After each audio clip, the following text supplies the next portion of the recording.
जो हमारे जो एरिया है आपकी साइड का, वहां पे झेलम में एक कास्ट पाई जाती है जिसे कहते हैं जंजुआ राजपूत। ठीक है। जो आप भी उसी फैमिली से बिलोंग करते हैं, तो ये इनका स्टार्ट कहाँ से है, यानी कि ये शुरू कहाँ से होते हैं? आदिल भाई, अ, तारीख की बात करें तो जंजुआ राजपूत जो हैं इस खित्ते के अंदर, अ, पाको हिंद की अगर बात करें तो पाकिस्तान के अंदर जो जिला जेलम जिसको आप बुलाते हैं, ये बेसिकली हेडक्वार्टर है जंजुओं का। ये हेडक्वार्टर है। ये हेडक्वार्टर है जंजुओं का। ठीक है। उसकी मैं आगे से आपको ना वजूहत। यानी ऐसे कह सकते हैं all Janjuas belong to Jhelum. Oh yes, yes बिल्कुल। वो अपना शजर नस्ब जब लेके चलेंगे, मिसाल ले लें, आपके जिस तरह जंजुए राजा जफरुल हक साहब एक बहुत बड़ी सियासी शख्सियत है, इसी तरह ये राजा बिशारत साहब धमियाल वाले, इसी तरीके से आपके जो कश्मीर के अंदर हैं, इसी तरीके से जो आपके चकवाल के अंदर हैं। आप जिस जजुआ की भी बात करेंगे ना, जो आज कहीं भी सेटल्ड है, तो उनका जो शजरा नस्ब जाके मिलेगा वो झेलम। झेलम से मिलेगा। वाह। यानी दुनिया में जहां जहां भी जंजुआ पाया जा रहे हैं, अगर वो अपने बैग में आएंगे, इज बिलोंग टू झेलम। नहीं, मैं बात कर रहा हूं सिर्फ जो पाकिस्तान वाली साइड है। पाकिस्तान वाली साइड, इंडिया में नहीं जा रहे हम, पाकिस्तान वाली साइड पे। यानी जितने भी जंजुआ पाए जा रहे हैं वो बिलोंग्स टू झेलम। उसकी एक वजह है ना, उसकी एक वजह है, हम जो कबीला जो हम अपने कबीले में जो जद्दा अमजद जिसको हम मानते हैं, उनका नाम था राजा मलदेव। राजा मलदेव ने इस्लाम कबूल किया था आज से तकरीबन 1000 साल पहले।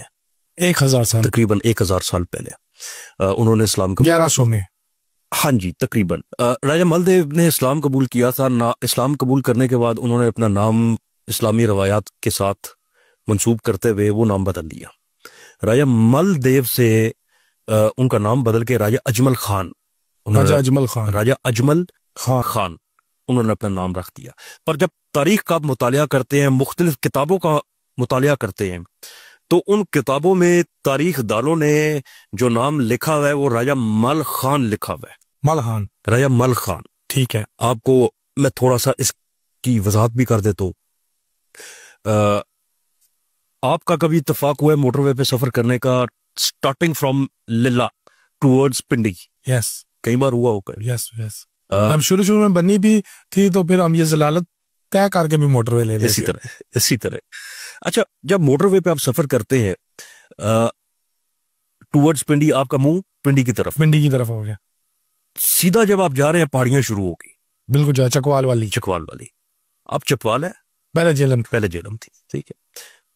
उन पहाड़ियों को अगर आप गौर से देखें तो उसकी राइट साइड के ऊपर एक आसार है किला के, एक आसार आपको नजर आएगा, एक बुर्ज नजर आएगा। एक बुर्ज ही बस रह गया, बाकी तो मसमार तकरीबन वो खत्म हो गया। कल है उधर, टाइम के साथ साथ वो खत्म हो गया। मेरे पास उसकी पूरी फुटेज ड्रोन शॉट से मैं भी चलाऊंगा। अच्छा, लोग देखें। ये मैं आपके कहने पे उधर गया था। Very good, very good.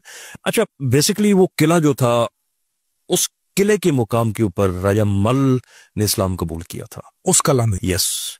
आज उस किले के साथ एक छोटी सी आबादी है, उस आबादी का नाम मलोट है। यस।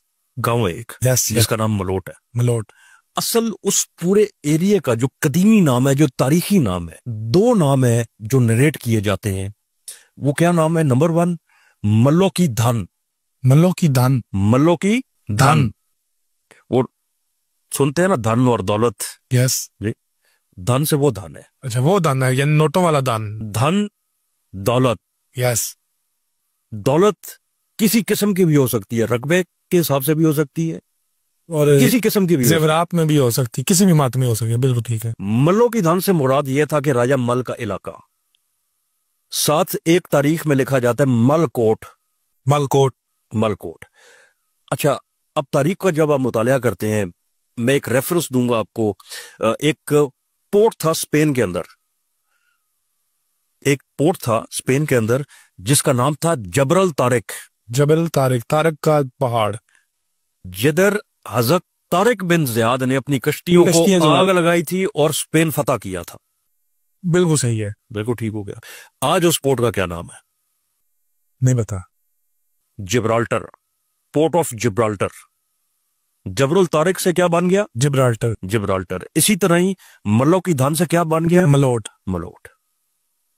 उस एरिया को जो तारीखी अगर आप उसके ऊपर चले तो वो उसका नाम है मल्लो की धान। अच्छा, इसी तरीके से आगे राजा माल के 5 बेटे थे, राजा जोध, राजा वीर, राजा खखा, राजा काला, राजा तनोली। अच्छा, जो मैंने आपको पहले एक बात की थी कि आजाद कश्मीर वाले, चकवाल वाले, जेलम वाले, धमियाल वाले और राजा जफर हक साहब कोटा वाले, इनकी फैमिलीज, ये 5 अल्लाह अलग है। ये उन 5 बेटों की औलाद है। वाह वाह, बात समझिए आप मेरी? ठीक है। इसी तरीके से आप जब इस चीज को लेके आगे चलते हैं, तारीख है ना जी, जो राजा जोध था हम उसकी नस्ल में से आ रहे हैं। आप राजा जोध की? हम राजा जोध की नस्ल में से। ये बड़े भाई हैं सारों से? जो बड़े थे जी। ठीक है। हम राजा जोध की नस्ल में से आ रहे हैं और राजा जोध के नाम पे आपकी जो सॉल्ट रेंज है, इसका नाम जो असल पुराना था वो कोहे नमक नहीं था, वो कोहे जोध था। ठीक है, जोध का पार्ट। जोध का पार्ट जो आज भी पढ़ा जाता है किताब के अंदर। आज भी अगर आप मुख्तलिफ ऑथर्स को ले लें, अमूमन डिबेट होती है ना, फलाने ने ठीक लिखा, फलाने ने ठीक नहीं लिखा। मुख्तलिफ ऑथर्स को आप ले लें, हर ऑथर ने इसके अंदर कोहे जोध ही लिखा हुआ है। वाह। ठीक है।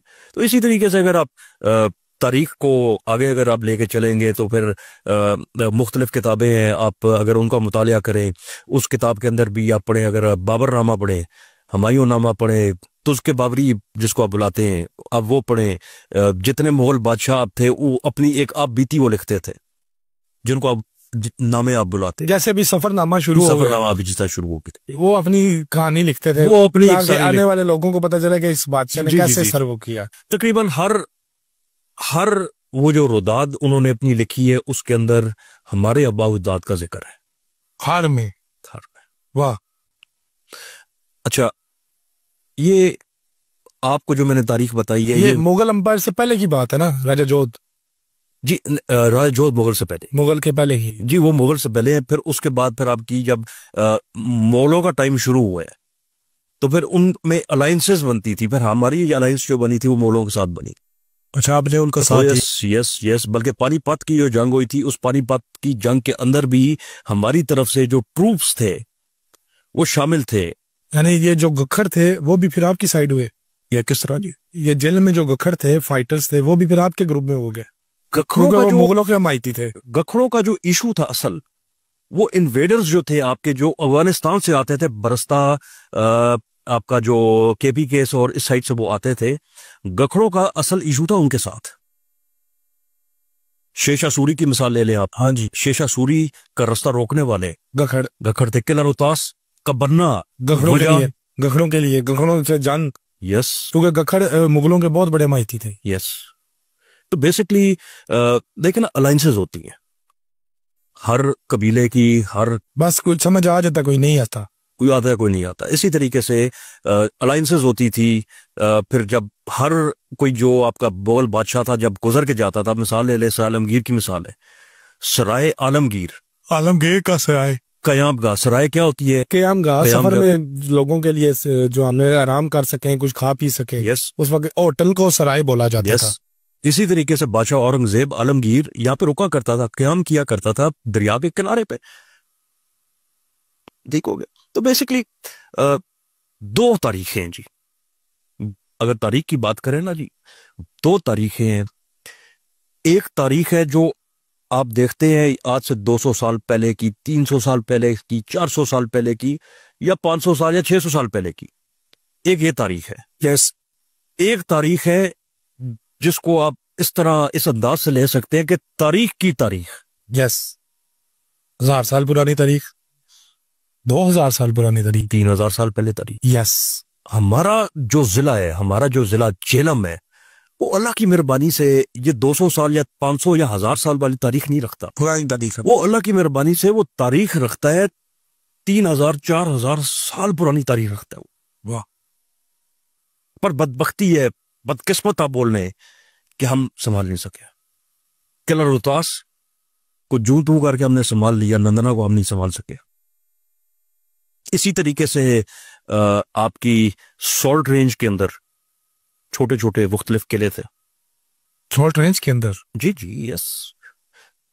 सॉल्ट रेंज जो आप कैसे में आती है, I am not talking about जिले से बाहर निकल जाए, मैं आप कैसे की बात कर रहा हूं। उसके अंदर एक और आपका किला हुआ करता था जिसका नाम घरजाक था। घरजाक? किला घरजाक वो हमारी मलकियत था। किला घरजाक फतह हुआ था तकरीबन 1835-40 के बीच में, जो किला घरजाक था। ये रंजीत सिंह जो था आपका, महाराजा रंजीत सिंह, ये उसने फतह किया था जब सिखिज्म बोल डिक्लाइन पे आ गए और सिखिज्म जो था आपका वो काफी ज्यादा पंजाब में उबड़ना शुरू हो गया। महाराजा रंजीत सिंह ने एक बाकायदा कैंपेन की थी। उस कैंपेन के अंदर 2-3-4 दफा उसने अटेम्प्ट की थी इस किले को फतह करने के लिए, फिर जाके ये किला फतह हुआ। फिर हमें इबरत का निशान बनाने के लिए उसने एक और काम किया था। उसने ये किया था कि उसने इस किले को मसमार करवाया, किले को मसमार करवा के इसका सारा पत्थर उठवाया और उसका पत्थर उठा के वो ले गया गुजरावाला। गुजरावाला? यस, गुजरावाला वो क्यों ले गया? क्योंकि उसकी बर्थ प्लेस थी, वहां पैदा हुआ था वो। वहां पे जाके गुजरावाला में उसने बाकायदा उस पत्थर से फौजी बैरकें बनवाई और एक मोहल्ला उन पत्थरों से बनवाया जिसका नाम घरजाक रखा।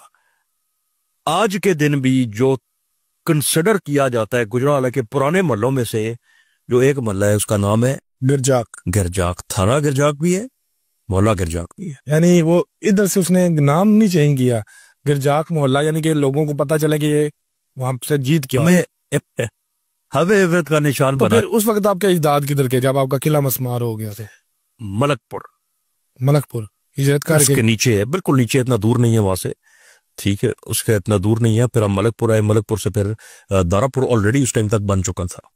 दारापुर उस टाइम तक बन चुका था। दारापुर होता है ना आपका कि मुख्तलिफ आपकी रिहाइशें होती हैं, ठीक है। दारापुर भी एक नहीं है, दारापुर भी 2-3 जगहों पे सेटल हुआ है।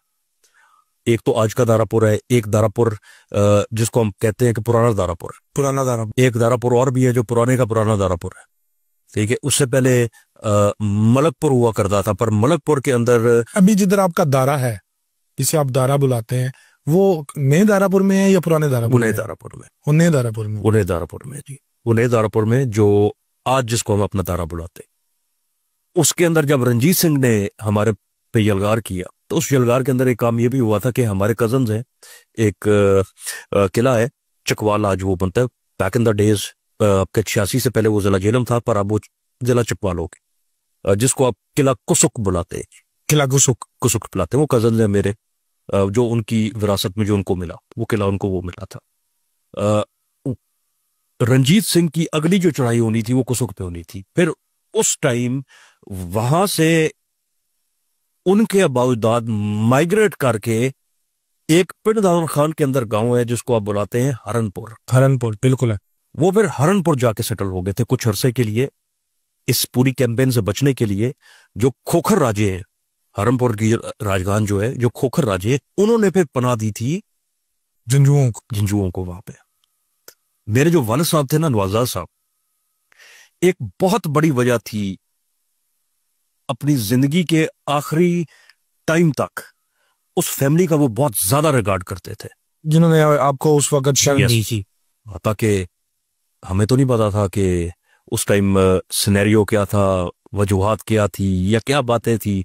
आज तो 2-4 साल पहले कोई आप पे नेकी करे तो आप भूल जाते हैं, 2 दिन पहले वाली भूल जाते हैं, 2-4 साल तो बड़ी।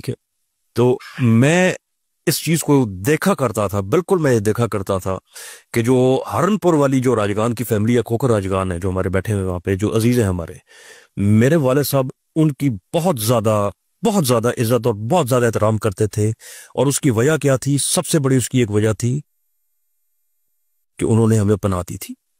उस वक्त की नेकी उन्होंने याद रखी हुई थी। उन्होंने याद रखी हुई थी, ठीक है। तो आज भी हम दोनों भाई, मेरे भाई, बड़े भाई मतू भाई, मैं, हम दोनों उनका उसी तरीके से रिगार्ड करते हैं, क्योंकि हमने अपने वालिद को देखा हुआ है कि हमारे वालिद ने उनका रिगार्ड किया है। हमारा फर्ज बनता है कि हम उनका रिगार्ड करें।